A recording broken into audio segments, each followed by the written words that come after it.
Welcome to black board. आज हम discuss करने वाले हैं यूएस एयरफोर्स का सबसे महत्वाकांक्षी प्रोजेक्ट एनजीएडी के बारे में, जिसका मतलब होता है नेक्स्ट जनरेशन एयर डोमिनेंस। जी हाँ, ये छठी पीढ़ी का लड़ाकू विमान होगा और दुनिया में अब तक का बनने वाला सबसे बेहतरीन फाइटर एयरक्राफ्ट होगा, जिस डेट तक ये बन के तैयार होगा। भविष्य में तो बहुत कुछ होने वाला है, लेकिन उस डेट तक की हम बात कर रहे हैं। चलिए इसके फीचर्स को हम डिस्कस कर लेते हैं। पर्पस क्या है? तो ये छठी पीढ़ी का लड़ाकू विमान होगा। पाँचवीं पीढ़ी में पूरी दुनिया उलझी है। रशिया, चाइना, यूएस के पास फिफ्थ है, बाकी किसी के पास फिफ्थ है नहीं अपना खुद का। इंडिया फिफ्थ पे काम कर रहा है लेकिन बना नहीं पाया अब तक। यूएस सिक्स को बनाने की पूरी कोशिश कर रहा है, इसका प्रोटोटाइप डेवलप कर चुका है। एयर सुपीरियोरिटी मतलब कि हवा में इसको बीट कर पाना बहुत ही मुश्किल काम होने वाला है। स्टेल्थ की बात करते हैं तो यूएस का जो फिफ्थ जनरेशन एयरक्राफ्ट है F-35, उसको तो डिटेक्ट करना बहुत ही मुश्किल काम है। अब सोचो कि सिक्स वाला जो एनजीएडी होगा, इसको डिटेक्ट कैसे किया जाएगा? ये बहुत मुश्किल काम है, लगभग एक तरीके से इनविजिबल, अदृश्य हो जाएगा ये रडार पे। नेटवर्क इंटीग्रेशन इसमें दिया गया, मतलब ये काम करेगा सिस्टम ऑफ सिस्टम्स के रूप में। अब ये क्या होता है, थोड़ा इसको समझते हैं। अभी तक जो फाइटर एयरक्राफ्ट बने थे वो ऐसे होते थे, एक सिंगल फाइटर एयरक्राफ्ट है, अपने साथ बॉम्ब्स मिसाइल्स के लेकर कैरी कर रहा है और जो भी काम है अपना टारगेट है उसको हिट कर रहा है। अब ये बनने वाला है सिस्टम ऑफ सिस्टम्स के रूप में। इसमें और भी छोटे छोटे ड्रोन्स इसके आसपास में फ्लाई कर रहे होंगे, बहुत सारे छोटे छोटे ड्रोन्स इसके आसपास में फ्लाई कर रहे होंगे।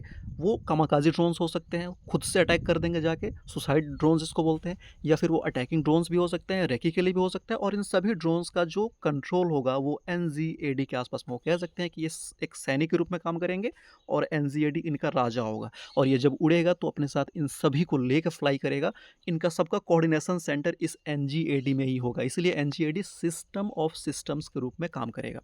मैंड होगा कि अनमैंड होगा, तो दोनों ऑप्शन अवेलेबल होंगे। अगर मिशन में ज़रूरी है कि ये विदाउट मैन हो, रिस्क ज़्यादा हो, तो अनमैंड भी इसको फ्लाई करवा सकते हैं, या फिर अगर ज़रूरत है तो मैंड, मतलब इसमें फाइटर जो पायलट होते हैं उनके सहारे भी इसको फ्लाई करवाया जा सकता है। इंपॉर्टेंट फीचर क्या है? एआई इंटीग्रेशन है इसमें।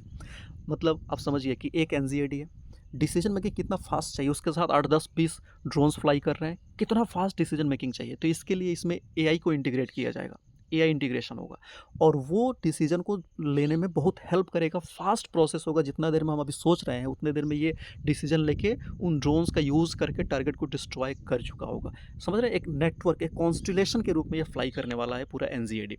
इसकी कैपेबिलिटीज़, अब तक जो फाइटर जेट हमने बनाया है उसकी मैक्सिमम स्पीड 2 मैक 2.1 मैक के आसपास की आई है, लेकिन ये जो स्पीड में होगा ये 5 मैक से ऊपर होगा। हाइपरसोनिक स्पीड से फ्लाई करेगा, 5 मैक से ऊपर की स्पीड से फ्लाई कर सकता है।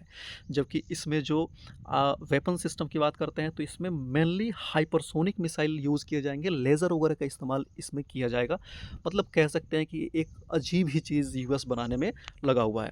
अगर प्रोटोटाइप की बात करते हैं तो प्रोटोटाइप इसका 2020 में यूएस ने तैयार कर लिया था और उम्मीद है कि 2030 तक इसे यूएस एयरफोर्स में शामिल कर लिया जाएगा। जबकि वहीं यूनिट कॉस्ट की बात करते हैं तो जहां F-35 अभी तक का सबसे महंगा है वो $100 के आसपास का पड़ता है, $100 मिलियन के आसपास का पड़ता है एक। जबकि ये जो होगा ये आप कह सकते हैं कि लगभग 500 से $600 मिलियन का सिर्फ अकेला फाइटर जेट होगा। आई होप आपको सब कुछ क्रिस्टल क्लियर हो गया होगा। Thank you for watching. Thank you very much.